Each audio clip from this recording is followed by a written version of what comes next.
If I had to break into IT in 2026 with no experience, no connections, and no shortcuts, this is exactly what I would do. Not what sounds good on YouTube, but what actually works. No BS. To give you a little bit of insight about me, my name is Dan.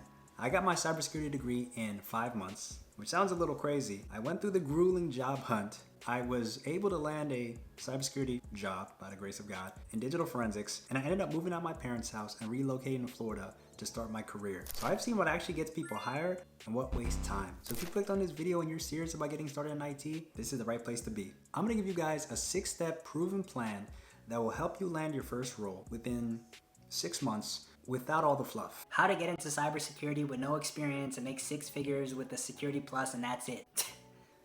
It doesn't work like that. But let's get straight to it. Step number 1, have a realistic mindset. When I first wanted to break into IT, I didn't want to start out entry level. What I really wanted was to land a role that sounded exciting or sexy, like cybersecurity analyst, cloud engineer, penetration tester, things of that nature, right? And I thought that because I had a degree and some certifications that I was qualified, that I was hireable, that someone would just pick me up off the street and give me a chance with no experience. And while I was, by the grace of God, able to land a role in cybersecurity, I can say that it took significantly longer than what it had to. It was really dysfunctional, and I learned that not honing in on the fundamentals makes things a lot harder later. And if I were starting over, I would focus my efforts on landing a more entry-level role, like IT help desk or IT support. Now, a lot of people want to avoid these kind of roles because You're dealing with customers and rude customers, and you're on the phone and tickets and repetitive tasks and password resets and things of that nature. And the truth is, yes, you might have to deal with some of those things.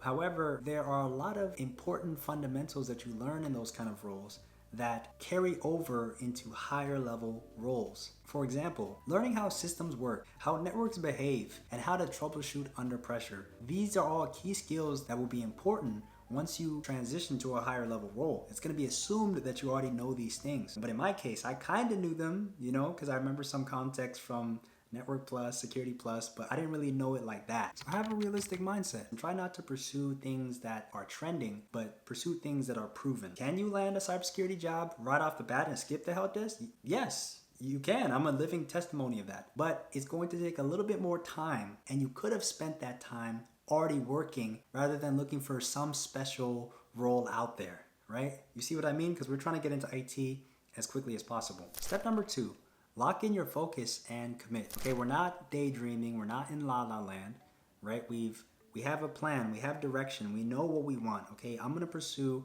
an entry-level IT position. IT support, for example, or IT help desk. Okay, now what are the skills needed to become an IT help desk specialist, right? What kind of tools and things do I need to learn? Because that's what I'm working towards, and that is my end goal. My problem is that my attention was divided. I was applying for 7 different roles with 7 different job requirements and 7 different kind of tools and skill sets and things of that nature. So I was all over the place. I didn't know where I was going. I was like boom, boom, just throwing out applications and hoping something hit.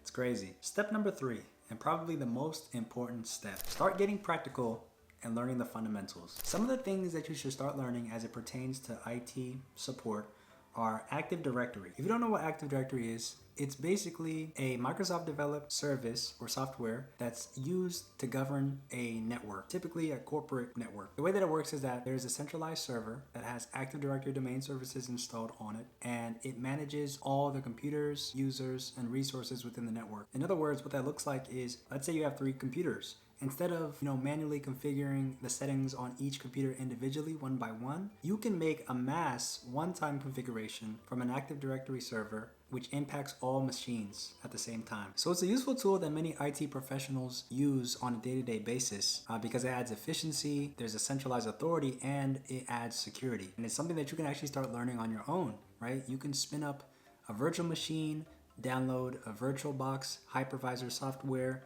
on your own personal desktop or laptop computer, and install Windows Server 2022. Install Active Directory. Start practicing creating users, groups, organizational units. Start practicing doing a little bit of group policy, looking at Event Viewer, using the command line, right? You don't have to be an expert. Start learning how computers communicate and networking and TCP/IP and many things of that nature, right? These are valuable things that once you actually start to learn them, man, like you'll be cut above the rest. You actually know what you're talking about. And there's many resources that you can use to start learning this. Udemy, YouTube University, Skillshare, LinkedIn Learning, try Hack Me. There's so many different platforms that you can use to your disposal. So there's nothing stopping you from getting started.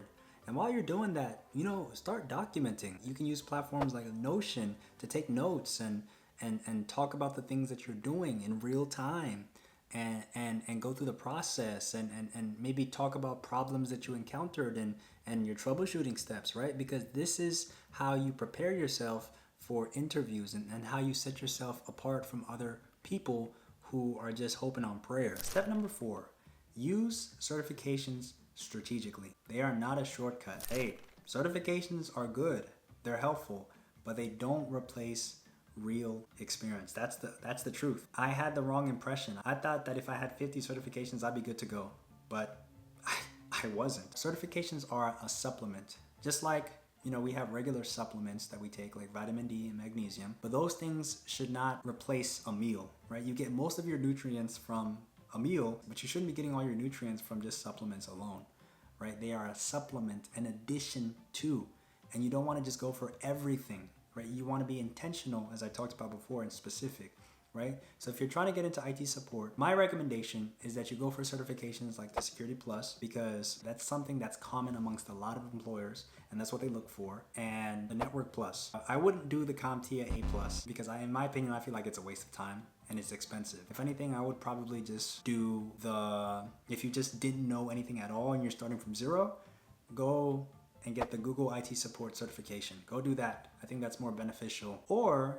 go pursue a Microsoft certification, like a Microsoft fundamental certification. Really, you only need like 1 or 2 starting out. Step number 5, apply early and learn from interviews. You don't have to wait until you feel ready to start applying. As soon as you start building those foundational skills and you've gotten your first cert, just apply, right? Just put yourself out there, right? There's no perfect moment. You don't have to wait until you're a genius, right? Just start putting yourself out there, start sending out applications. You can use platforms like LinkedIn or Indeed to start applying, and understand that job descriptions are wish lists. At least starting out, you don't have to meet every point, but if you have at least some of the things that they're asking for, or if you can show initiative, like I said, through the projects, you'll have a chance compared to someone who hasn't even done anything and just applying to a bunch of random jobs and just hoping for the best. You're not like that. You're different. And being able to get an interview, it gives you insight to what companies are actually looking for, and it gives you a little bit of practice, right? Let's be honest, talking to people and interviewing is not easy. It's kind of nerve-wracking, but you start to build that interview muscle and you start to get a little bit more comfortable, right? So you want to start applying. When it comes to applying itself, let's say on LinkedIn, a lot of people when they're starting out, they are looking for a remote role. But honestly, I think you would have a better chance if you actually looked for roles that are actually local to wherever you're at, where you have to work on site, because you actually get to interface with real tech professionals and you can ask them questions in real time, as opposed to remote where they're just an icon and it's different.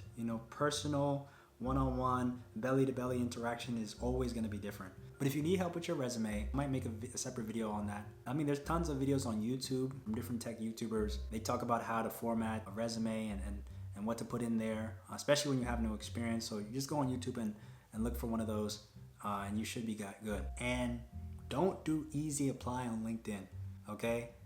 Do not do easy apply on LinkedIn. If you're going to apply for a role, go to the company's website and apply manually there, because easy apply, it's in its name. It's easy, just boom, apply through LinkedIn, easy apply, and everybody does that. Thousands of people do that, so it's easy for your resume to just get lost in the ocean and just trust me on that. Don't easy apply, just go to the company's website. Step 6, treat your first IT job like a training ground.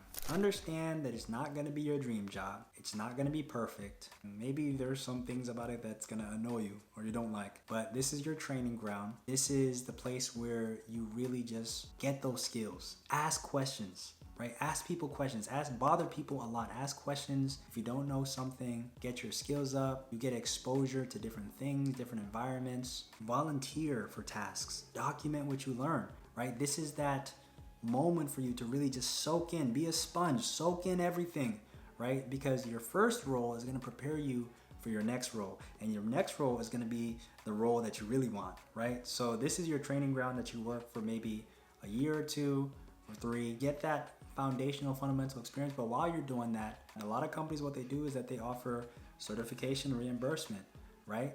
They pay for certifications. Maybe they give you a little bit of time to study during work hours, right?